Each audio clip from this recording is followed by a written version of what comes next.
Senin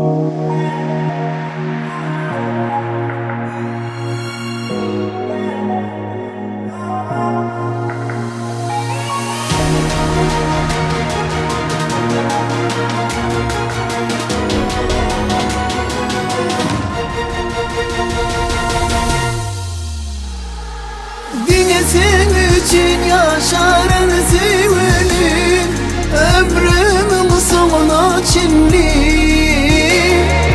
Sen merceğim, ömürlük sıcağım, insan kıydemime çinli. Men üçün bardattan kımmatlı sevelim, sen olsan yanımda men bağıtlı sevelim. Sevinin şanına yalan yanaydım, Kerim'in aydar sana sözünü. Dinesin bilen taptım ödünü. Dinesin için yaşarım sevenim, ömrümün sonuna çinli. Sen merceğim, ömürlük sıcağım, son kıydemime çinli.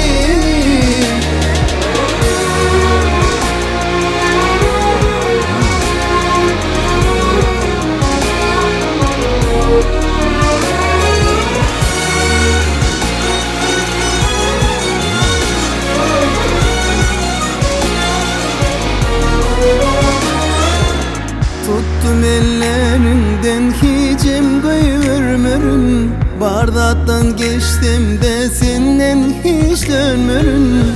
Beni söylerim sen benim ömrüm, ayra geçmesin ay günleri. Kerim'in aydar sen gelelim. Dinesin için yaşarım sevenim, ömrümün sonuna çinli. Sen merceğim, ömürlük sıcağım, insan kıydemime çinli.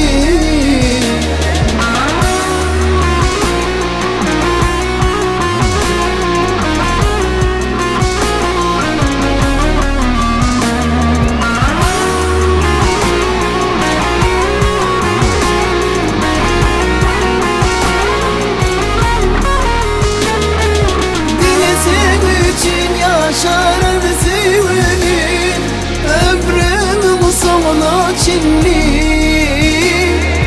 Sen merceğim, ömürlük sıcağım, insan kıydemime